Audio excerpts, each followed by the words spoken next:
watching YouTube on how to set Working. it's frustrating sometimes. There we go. So you take a picture time. I played piano Just since to I was realize small, that and in high school, when I was 17, I just decided I wanted to play, I wanted to be a marching band. So I got to, and when I went to college, And if you want between clicks, like, I don't know if you have different flavors of Gahlord. And I don't know, it gets to be Gahlord, and it then was it's fairly like, simple, what I'm doing. I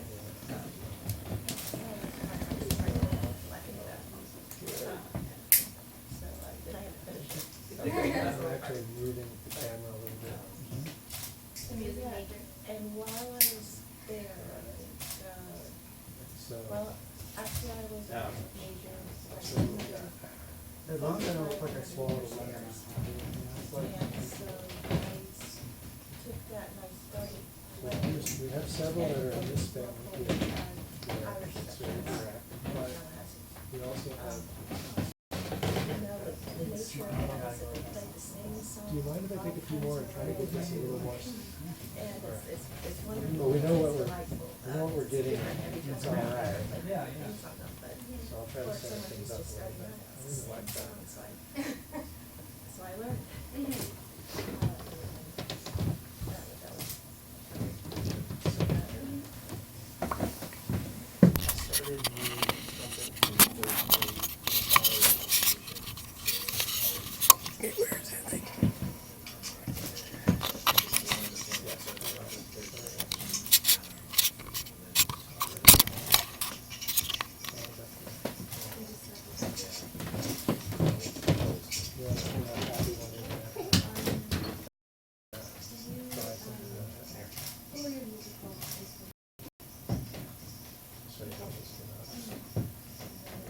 oh, look at that. Chet What a nice Atkins, guy. Range, Joe Pass,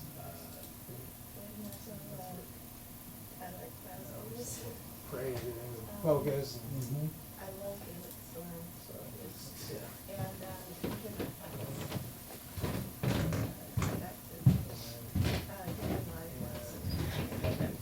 do a little mixing, Mike? Yeah, then we got focus. Perfect. Alright. Right on. How many channels? Thank you so much. No, thank you. Here's the tricky part. I got Pictures it. are always like Everything the bane else of, scattered. oh, Well, the this setup. is all yours if you gotta use it. Oh, I definitely do. We have to feed the beast as much as anyone does. You know? That's what I've learned over. Call the writer 48 hours before their deadline and say, I have a good picture. 17 minutes. And they're like, great, I'll write quickly about it. That's because it's own. Yeah, I know, but it's coming. Having fun and that is, Yes. My interaction with Brett. I got a lot of. yeah. A photo with good contrast. So what do you need? Yeah. A unique It's not too much to composition mix here. makes them look No. good, so that's what they crave. Exactly. Yeah. Where, oh, where you asked for? You went that way. Need the headphones on for this, Bob? I usually do at least start, and I do give them a little feedback. So Gaylord is on this channel right here, which would be, 4. he's on 4 for his instrument, The talk mic is blue. blue, So he's he's 3 and blue 4. right here. He's 3 and 4 in the system. And 2, 3, 4, and then when they get going, they're gonna use these. Yeah. I need you to grab my phone. Send it this way. Jason, I'm sorry I've been so distracted. That's okay. I'm really excited about the writing. And I might need you to help me, keep me organized with the final versions of everything. Yeah. Because I need to set up taking photos. So mid-month is when I hope to start setting appointments to go visit Preston and Justin and take pictures just for this. And then, when I have the photos, I'll be reaching out to the Historical Society for the state and saying, we have this content, if you have use for it, because they publish a history And magazine. you'll hear it on there. It might not be a fit because we're, but Still but we'll see. And I'm curious if you we publish with a Creative Commons license because we want But I other figured if you publications wanna- to if you wanna lift do our it, stuff and right, give yeah. artists more And I exposure. do give them a little. You're comfortable with that? Yeah, it's fine. Because I might reach out and say, hey, Jordan, at 7 days, Yeah. you know, or whatever, we'll see. That'd be cool, yeah. Okay. That one's pointed that way. I also thought if 7 days doesn't pick it up, you know, I don't know why they would or they wouldn't, I can't think for them, but I'll ask. I thought that And the playing it. the business magazine locally might. Right. Yeah, that'd be good. You'll, I mean, I have had that up. Would, my name would still be included, Oh. like, in that somehow, right? Oh, yeah. Okay, yeah.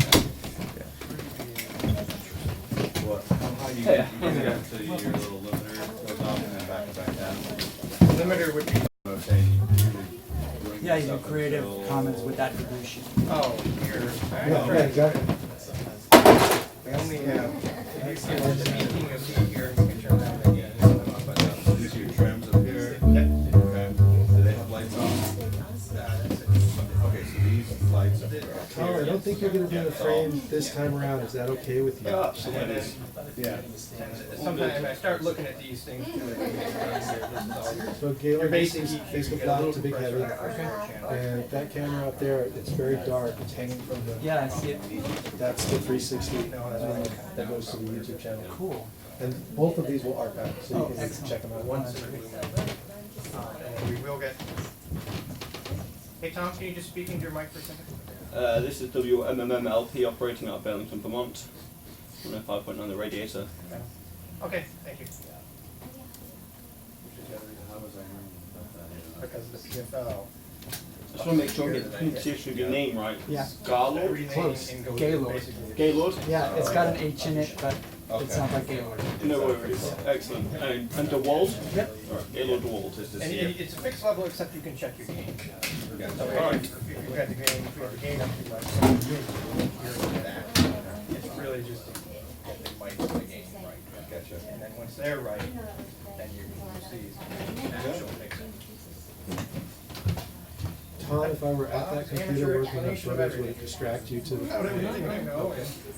Yeah, no, my extent, I've done a few shows. Oh, sorry, that's mine. Pretty much. Just throw them off This is while what podcast going. There we go. Oh, neat. I'm just coming off the same. Bob? Yeah. But if these start peeking red, then Bob? you can park on the couch and enjoy that. Yeah, it was the other company that was pretty popular for me. Hey, So Bob? what's the- This Behringer Focusrite. Focusrite. Yeah. Precise. Yep. Let me put a piece of paper in your hand. And then you start going up there. Bob? We ready at any point? Oh, it's Yeah. 22 after. We are. Okay, sorry.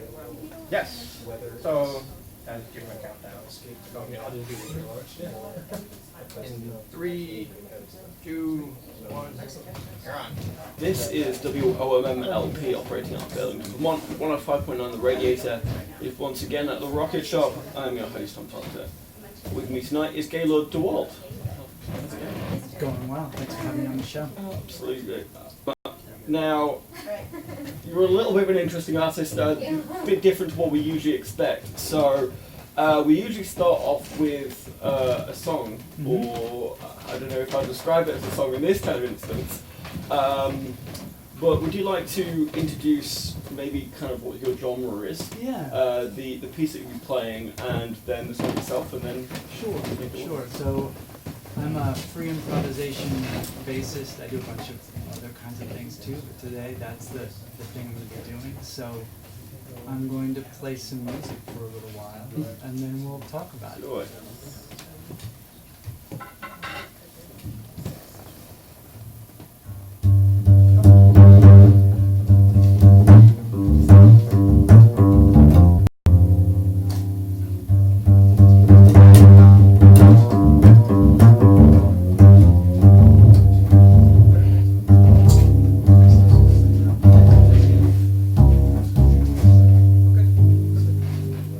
All right.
Okay. All right. Yeah. So as I said, very different. Your genre is incredibly difficult to pin down. So how do you describe yourself to others? That's a good question. I usually just say that I play music and it's improvised. If I'm talking to other super music nerds, I'll be like, well, it's free improvisation and non-idiomatic in the same vein as Eric Bailey in the '60s or whatever. And people have been making this kind of music for a long time. But generally, I say I play music and I make it up as I go. That's like the simplest way to think of it is I start with the instrument and some directions maybe or contrasts that I want from there. And each improviser is kind of usually approaches it in their own way. And some people are more excited about technical aspects of playing, or how many notes they can fit in, or those kinds of things, or others are more concerned with the nature of sound itself. That's something I get into. Like, I play the double bass, which is like the cello, but more. And like I get excited about what do those really low frequencies sound like, or how do they feel, or what is the sound of the wood or the sound of the fingers on the strings? Just like the tactile, physical nature of sound. From having an electric guitar cranked up to 11 where you feel the sound itself, it's just a different expression of that. And so you say it's images that kind of come to mind when you say that is jam and jazz. Jazz being, kind of the basis of the rest of the music we have these days. So, especially jazz, how does it differ to that kind of form of music? Well, I think a lot of the players who do free improvisation, many of them would, I think, trace sort of their history or their thinking back to jazz. Like I play in a jazz quartet that does, quote unquote normal jazz or standards jazz. The difference might be like say you're playing Coltrane songs or something, like a standard jazz band, right? Instead of covering the Grateful Dead, you're covering Miles Davis and John Coltrane or Charlie Parker or any of these other fantastic musicians. And there are structures in place for those songs. So, if you're going to play My Favorite Things, it has a specific set of chords and melodies, and that's what makes it what it is. And there's moments within those structures where you can make it up as you go. And though even within, there's some limits perhaps on that, and people argue about this all the time, but there's like a structure and you play the melody, and then you make it up as you go for a little while, and then you play the melody. And that would be the jazz thing. If you go down to the Deli 126 on Friday, you can hear me and my quartet do that. Part of it comes from we don't start with a set of chord changes or a known melody.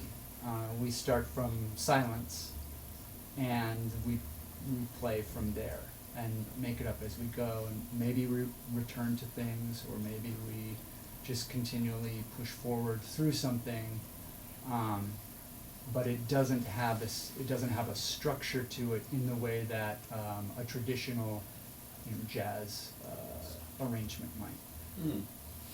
And for you, do you class this song?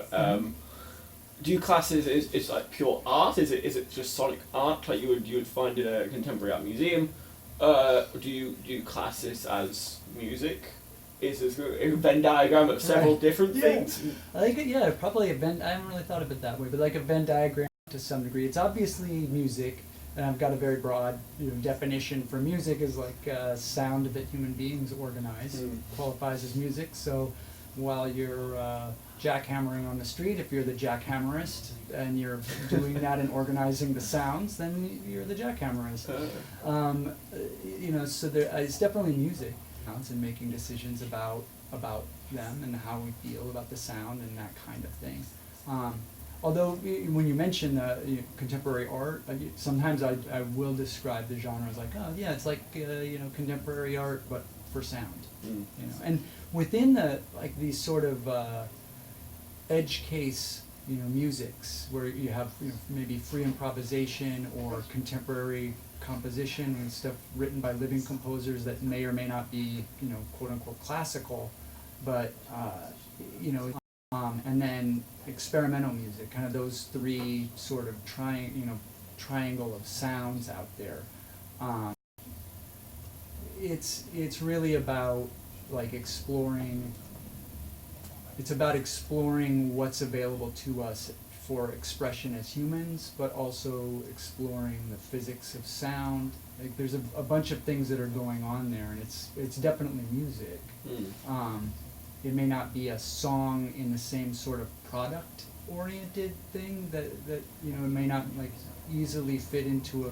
If we still had things called record stores, except Greg's store up in Winooski with notwithstanding, even though they might not fit into a bin very easily, it's still a kind of expression. And what are you trying to, and I'm sure this changes from piece to piece, but what is it that you broadly try and invoke when someone comes and listens to you play? The main things I'm personally working on, like in a show, is just the raw tone of the instrument itself. Like when I'm playing the double bass, just letting people be in the room with that sound for a while. Like I'm trying to build space for people to either self-reflect or just to exist for a little while, just to like rest and exist for a little while, which we aren't often encouraged to do. We're often encouraged to, click next, listen to the next thing, go to the next thing. Like there is no rest, left in the world. And I'm trying to create a space where that's, and using music as the sort of device for that exploration. I guess that's what I would say about that. No, I like that. Well, I feel that maybe we should pause and take a rest and have a listen now. Sure thing.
you.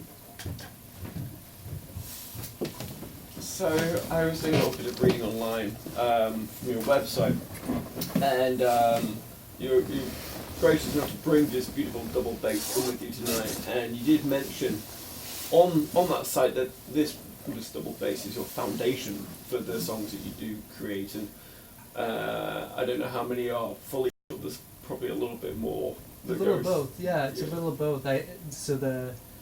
Many of the a bunch of those are improvisations, or they're improvisations, and sometimes there are sort of repeating themes that we go back and forth with. A guy that I studied with for a while and who had this bass before me, Bar Phillips, explained to me once. He says.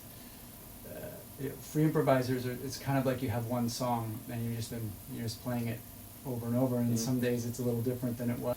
And that was kind of an interesting way of thinking about it, where it's not like it's all just the same song, really. You know, it's on some days and others, and different features of it come out at different times.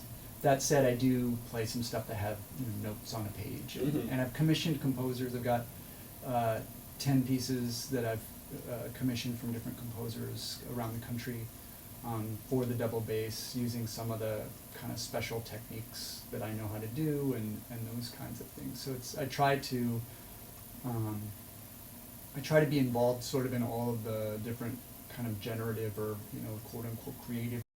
Trying to encourage other people to make new works for the double bass, because we don't have a lot of concert pieces for the bass. There's lots for the cello and the violin, but in double bass we've got a couple, and they're great, but we could use more. So, so I do that stuff too. Yeah. And you did mention, as I said, that you kind of built your double bass is your foundation. So what do you then build around that, and how do you build around that? What's your process in general? Yeah. So when I'm working the double bass, I'm really tuning in I can just to the raw sound itself. Like, we can hear a note and say, oh, that's a note, that's nice, but like to really get microscopic with it, except I guess with my ears, so micro-earic with it, I don't know what that would be, micro-auric, I don't know, but really paying attention to what is the nature of that sound, like how is the sound of a low E different on a double bass than it is on a piano, for example, and like what's the difference between those sounds. And so I try to listen in for that, like what is the nature of the sound, because just like with any sort of physical endeavor, like athletics or whatever, the day, in any game, your body's going to be responding different, and the room is going to be responding, like all those things respond differently, and to really be open to how sound is influencing and being influenced by all of those things together, which gets this, sounds a little bit like hippie Vermont stuff after a while, but it's true. It's like anyone who's been on stage, when you play a note into the room, you can tell, like, where's the audience at right now? Like, are they receiving this or not? Are they interested or not? Like when I was playing, to begin with, and people were moving around, and then after a little while they're really, really quiet, and they're doing that, and trying to work with all of those things kind of together. It's really about paying attention as much as possible to everything that's happening, both within my control on the instrument, but also in the room itself. And I did read an interesting piece about your performance at Waking Windows, where you played in a coffee shop quite early in the day, and you mentioned how different that was. Yeah. So we have a, I think that might have been about the AM Frequency series, where we have, it's me, my collective of experimenters, and Karma Birdhouse and Maglianero, where we do a show at 7:30 in the morning on a weekday, of music not unlike what we've just heard on the radio, or with giant tape loops or different things like that. And the context in which we listen to music has an influence on how it gets to us, right? And we know that, like I know that from like being a kid and walking around and listening to songs when like I've got a broken heart that has a different, you know, there's certain albums really like feel, I could still feel the way I did when I was a teenager and were when we heard certain kinds of sounds. And part of that, the goal of that 7:30 in the morning series is to experience new sounds before you've quite woken up, where it's like in a different context, like on the way to work, perhaps, as sort of one element of it, or just not at night at a bar, for example. Like hearing music not at a bar changes the context of kind of the meaning of all of that, and it I feel allows people a chance to kind of reflect on the sounds or themselves or their day or any number of things. Did you find an interesting reaction to that? Because I know that Calmbird House is a commercial office building with a lot of creative types in it. Yeah. But 7th music is certainly not something you'd really expect to hear on your way into work. Yeah, and that we're really lucky that they're open to that idea. On one hand, it's lucky that it's 7:30 to 9:30, so if you want to start at 9, it's probably just a half an hour of this sort of thing. But what I found, and we've been doing it every month so far this year, there are a few people that come to hear it specifically to hear it, and that sort of speaks to like one of the other goals of that series was accessibility, where some people can't make shows in the evening because either they work or they have family commitments and that kind of thing. And so there are several people who come and bring their newborns or kids, stuff like that. Music. And then there are some people who are just popping in to get their coffee and their day just got a little bit weird, and that's always fantastic to see to their face as they walk in and they're like, what is happening? And then they're waiting for coffee and they're like into it, and then they get their coffee and they go to work because that's what they're doing. And then since it's a coffee shop where people also work, like some people show up and they set up their laptops and they realize, oh, something's a little different today. And they carry on doing their business as normal, and that's that. And I've always kind of wondered about that crew kind of most of all, where it's like, oh, is that like we're doing this weird thing? But after our last show, I got done, and a woman looks up from her laptop, and she says, thank you so much. And I was like, oh, that's good. That's what I want. That's what extra something in the day, and let that experience happen. No one's thrown rocks or bricks or anything yet. So far, we've been pretty good with hot it. Coffee is not coming our way. Right. It comes to us, but it's in a mug, and it tastes fantastic. So. And you mentioned your collective that you created. Could you talk a little bit more about that? Sure.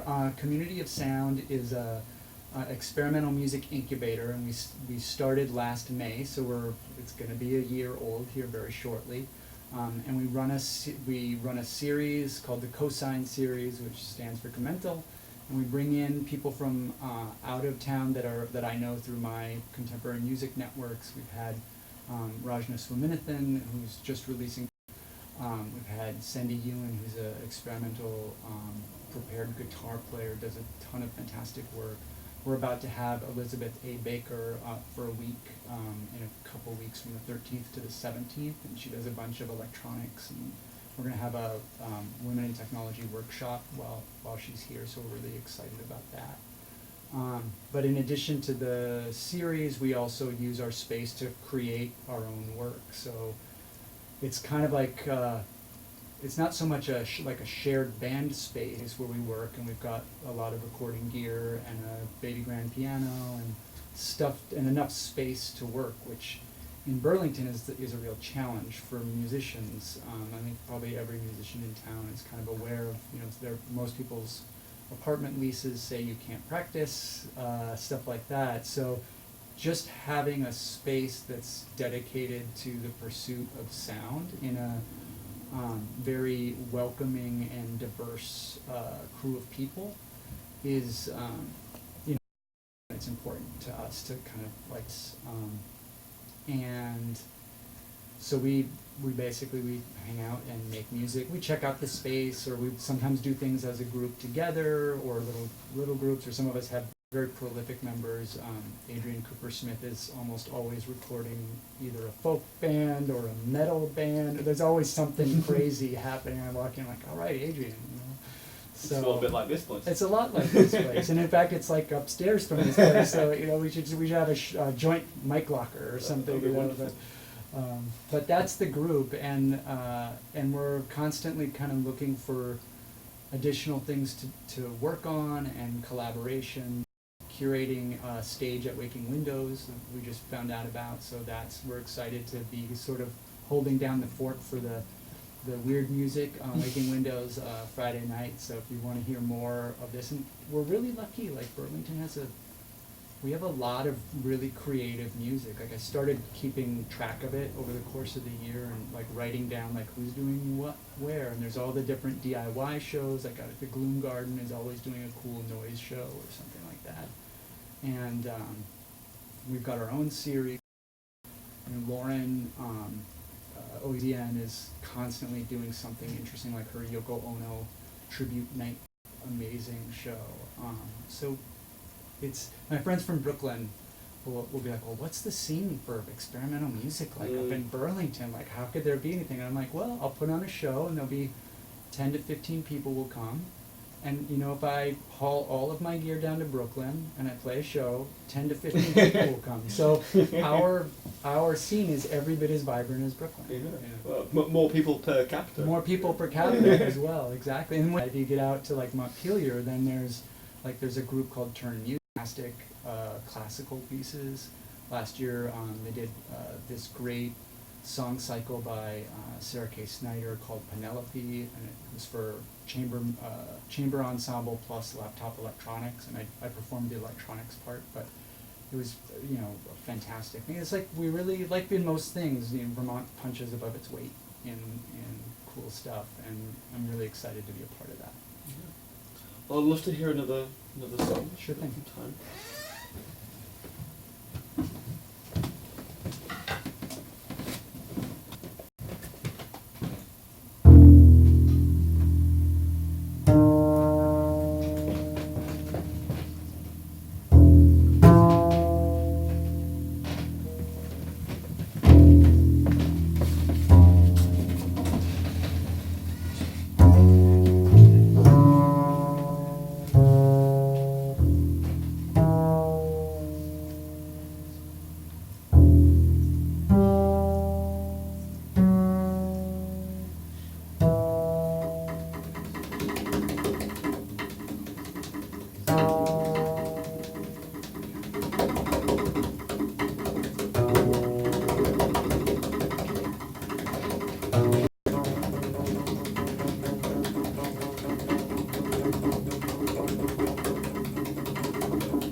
Gahlord.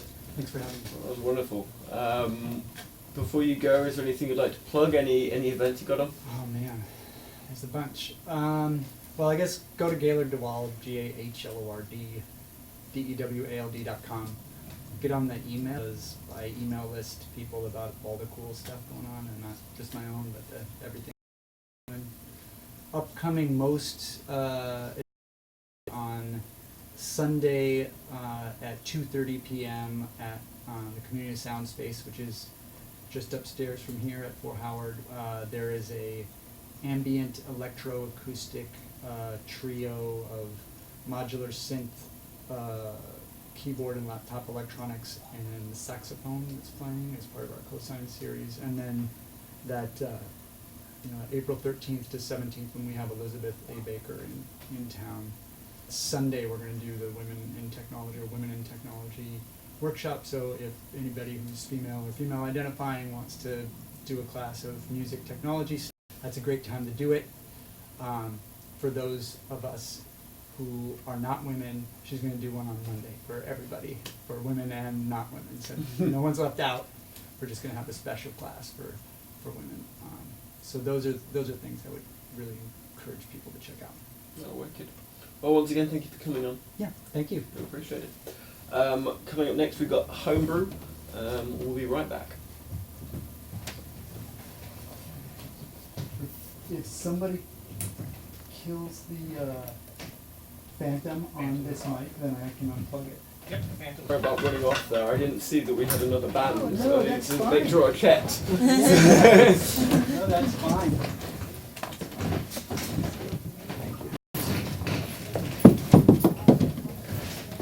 So, you are not missing at all, right? Cool. Pretty good, pretty good. Yeah. So you guys were like tucked behind there, and I didn't see you. So I. We Yeah. were trying to sneak out the door, but they wouldn't let us go. Yeah. No, you got a cool.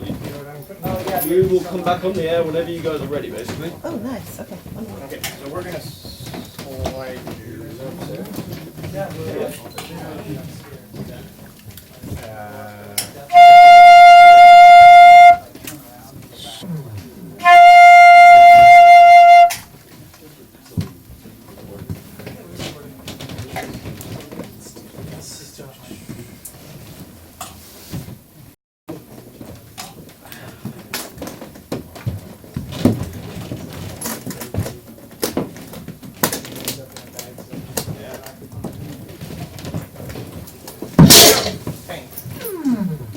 not me. Nope, that was me.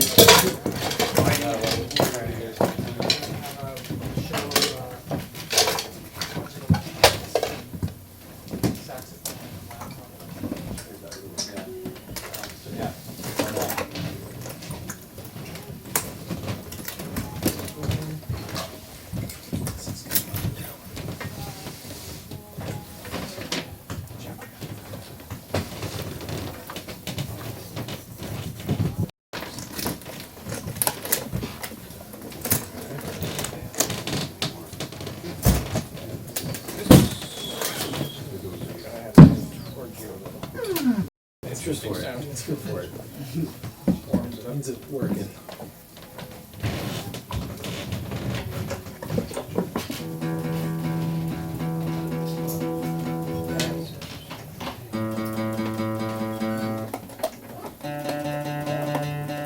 Does it turn it? Yeah. It's called the roadie. I've heard of somebody talking about that. Spaces. And this is one that has an opening so you can use it like on a, like you've got a base with big. Interesting. Okay, so where would you? It's-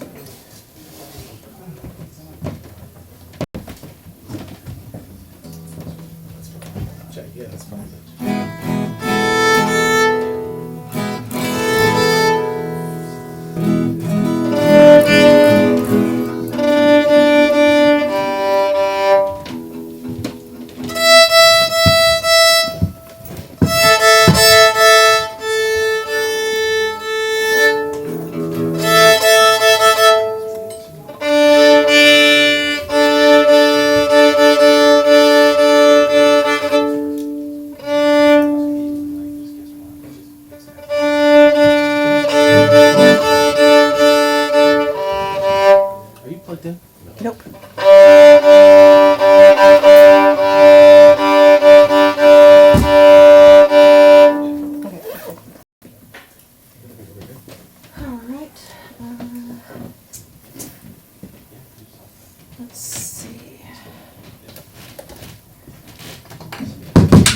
Steal a stool or something? Yeah, absolutely. There's one right there.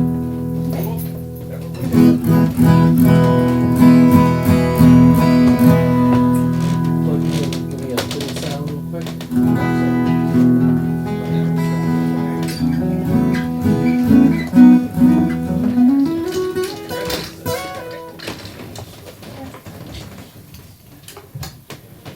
Oh, right. Here. Get a piece of tape. I do not. Oh, I thought it was in your, okay, no, never mind. Stand.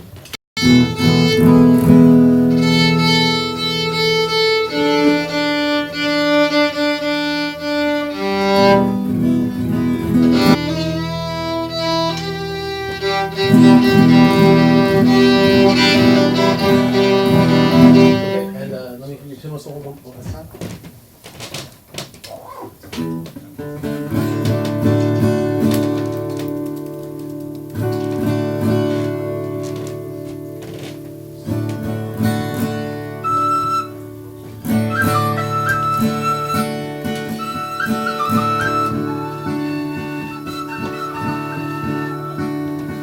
Let me try that again one more time.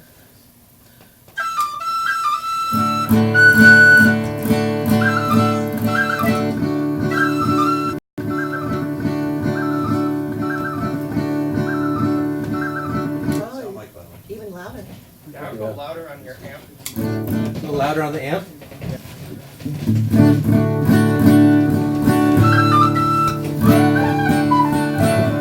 play that. Actually, we play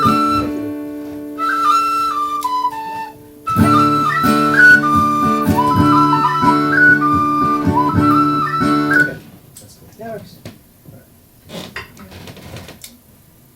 Okay. All right, you guys good? I think we are. Sweet. Bob, you count me in? Jump just a second. Hold on. One.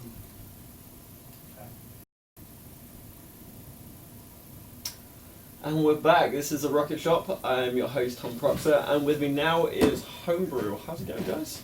Pretty well. How you? Would you like to introduce yourselves? I am Andy. I'm a guitar player, and I'm Becca. I have a violin here. she plays all the other instruments, interesting stuff. I was going to say there's a number of instruments here. It's we've got guitar, violin, and Flute and tin whistle. flute and tin whistle, and then I also see down there is a looper. We're gonna try to do some live looping as well. Oh, this is going to be interesting. And I hope so. The last lot was quite experimental. I feel like this lot is experimental in an entirely different way. I thought it was like a theme. You guys planned it like that. Yeah. Every single week. Yeah. Well, we all guys like to introduce something and then take it away. This one is called "Alone in a Crowded Room."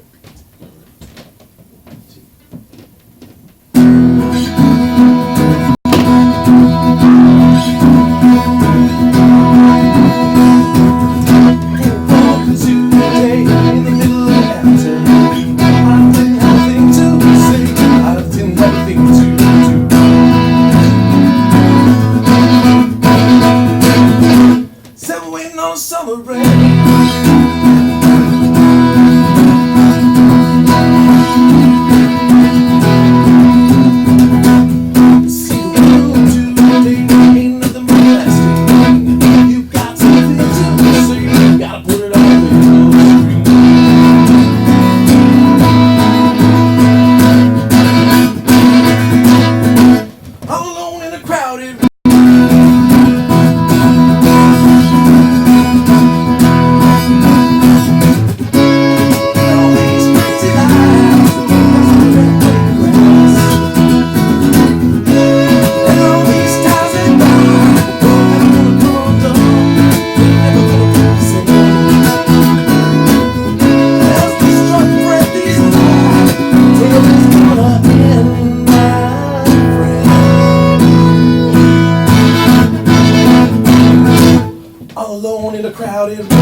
a room there by Homebrew. Thank you, guys. Thank you.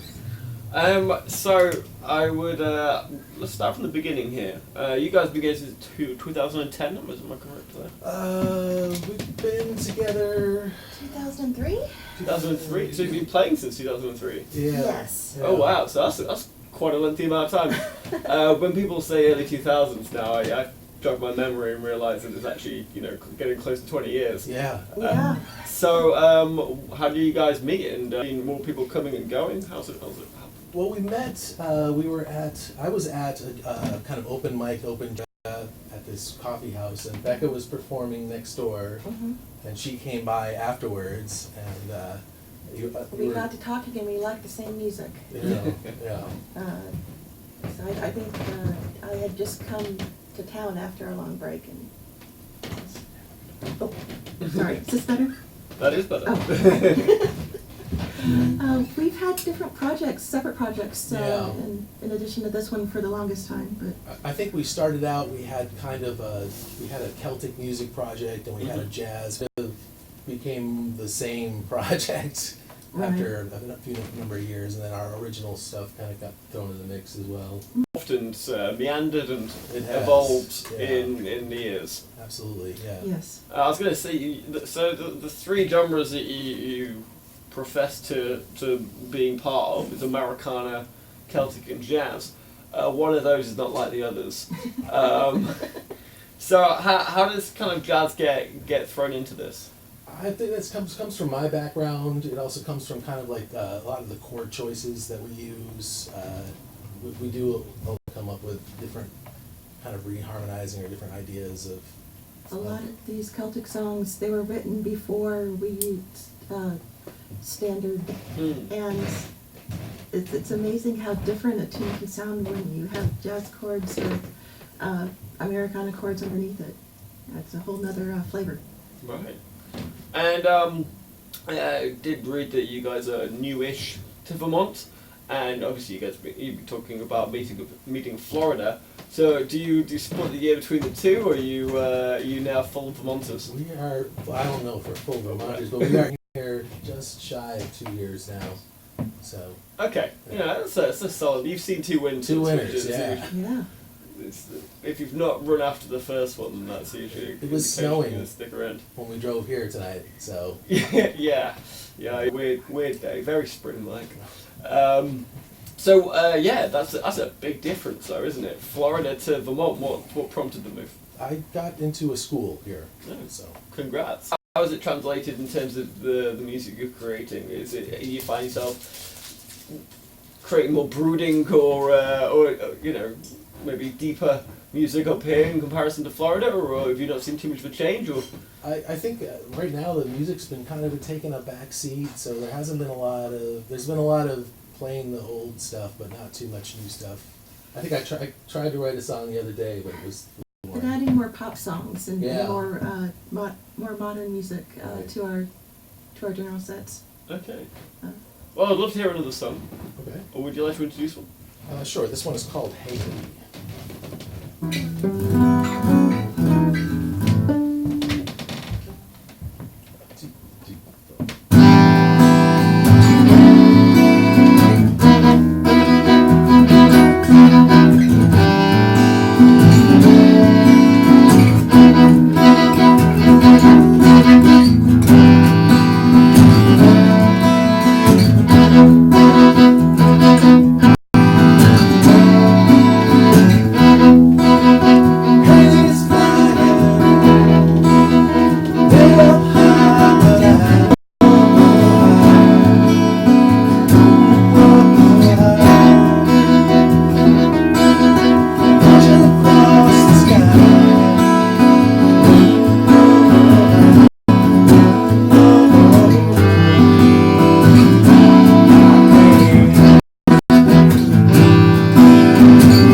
So I'd love to talk a little bit about this looping pedal. So did you guys start off with the looping pedal, or has this been introduced over time? No, the looping pedal was something that I was using kind of in a solo thing project I had going, and it was kind of we were trying to figure out how to do more with what was in and make it more interesting.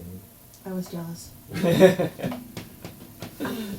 So it's been like, I have this looper, I have another one at home, there was a third one that I just finally sold, and there was a fourth one before that. So this is actually like the third out of 4. Oh, right. Yeah. So you've gone through them a little bit. Yeah, trying to find the right thing has been kind of And so, I mean, I love the way that you can obviously bring in more than 1 or 2 instruments into. What is it that what you're looking for when you're creating these loops? How do you build a song through these loops? That, I think, was the first one that we started messing with, trying to add right. multiple instrument loops to, and so it kind of started with, and it was abandoned for a while because we could not figure out How to do it do live. it until we kind of came up with the intro where we're starting at a different spot in the song to put that where the loop begins and ends into. Right. And then from there it was we kind of came up with I had a guitar solo that I had written out that we turned into came up with the fiddle rhythms and things where they went on the way to going to record it. Or like the day before we went. Out of that, writing the songs for the day before we recorded. we had studio time, and we were like, we gotta Yes. come up with and so we. Yes, I have these instruments. I need to use them. Yes. So. Have you got your full set of instruments here, or do you have more in your repertoire? Oh no, we have a bunch more at home. We have a mandolin and a melodica, and you have a harmonica. Yeah. And I have a bass somewhere. And I also have a really cool thing, an octavizer pedal. What's an optimizer? It means I can play my flute or my violin and you bass. Huh. And so it's a lot of fun to be plucking on my violin and have people looking around. Right. Trying to find that big old double bass. Yes. And I mean, you come from a background. Did you take music at university, or is this something that you learned from a kid? I did go to music school, but not on violin. I went on flute. With the violin, my grandmother found an old violin underneath her stairs, and I thought, this is great, I'm going to learn to play. And I was living in Tallahassee, and there was a local Irish session that met twice a month in violin. I would say the Irish in Florida is not two things you would expect. A lot of people skin-wise. Anyway. Actually, a talent music scene there, or at least they did in the 90s. Oh. Well, the more you know. And so you said you just mentioned that you've got a bad habit of coming with you songs before you get to the. What's that looking like at the moment? You say you're not really writing out. Is that correct?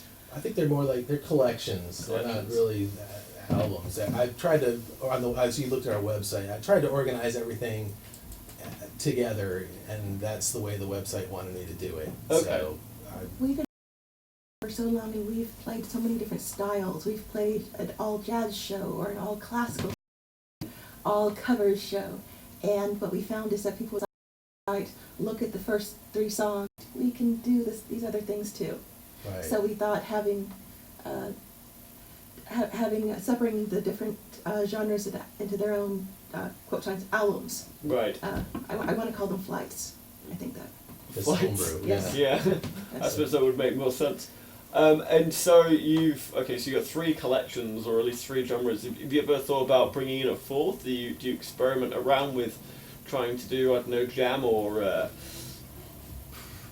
We've got death some metal? No. What would you call? We've got some Celtic jazz, where Yeah. it is like a straight Celtic melody, and then there's jazz improvisational feel to it, but it's not finished yet. It's not finished on our next Right. set of recordings. Yeah. No, right. Yeah. We've also tried some things where we take we try and pair songs and tunes you probably wouldn't match together again. like We with did the, Rocks in the Box, which is like this, the Decemberists tune, along with Land Down Under was like a big mashup that we did. So. yeah, and we did a Star Trek theme with, was that Star Blue Trek and Bossa? Blue Bossa was another With- one. Oh, wonderful. Well, I'd love to hear one of them if you guys have got one in the old box of tricks there. Or unless you've got something else planned, of course. Yeah, we're gonna do our third song that we brought along is another one of our original tunes. And this one has some looping with a tin whistle on it. All right. Well, wonderful. Would you like to introduce it? Yeah, this is called Stars.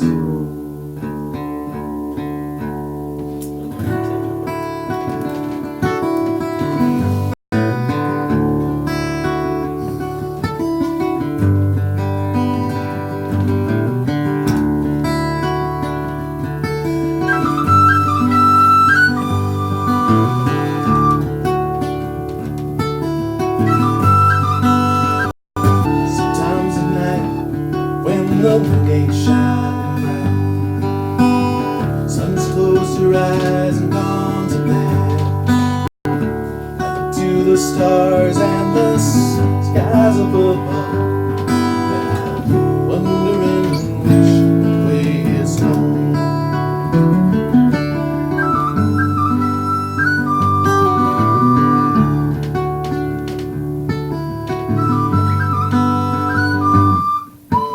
These days it seems that I travel alone, hands to the wheel and my eyes to the moon. I follow a path that I read, that somebody gave me all alone.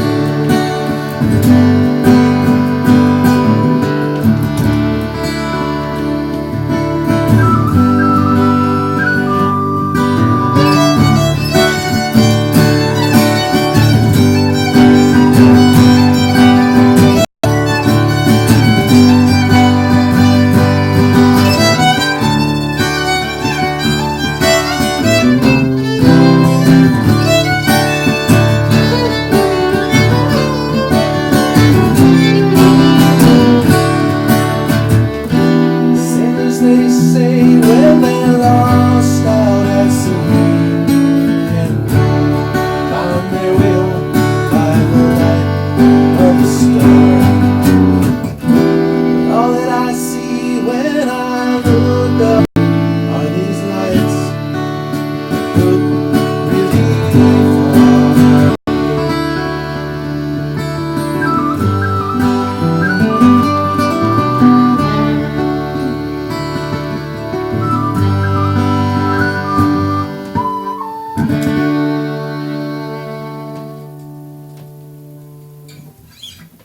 Fantastic. Well, that's unfortunately about all we've got time for, but before you guys go, anything you'd like to plug? Where do you play? Is Oh, yeah. anything we should expect from you? We have a show coming up at Idle Time Brewing on the 12th. 12. The 12th, so that's coming up for us. Oh, wonderful. And, well, I'll hope to see you kicking around this. Burlington's are pretty bouncing in the summer, so you should get out to a few of the bars around here. All right. Look forward to it. Well, appreciate it. Next week we've got Miku Daza, which we've been anticipating for a while now. Looking forward to seeing them. This has been 105.9 Radiator the Rocket Shop. I've been your host, Tom Proctor, and until next week, good night. Cool. Thank you guys. Thank you. Let us know when you're ready. You are good. And I forgot to set it up to fade out. Okay, I forgot how to play the keyboard. Were you late? Was I late? That was great, thank you. Right. Navigator's Venice here. Oh, yes. No, I'm always late. Hope you enjoyed that I too. got here like Mm-hmm. 7 What's that? maybe Oh, 8. with myself. Okay, I do that all the time. It's a good club. Alright. How you doing, Z? Good, how are you? Good, thank you. Okay. Bob, did I see that you're training an apprentice? Oh, not really.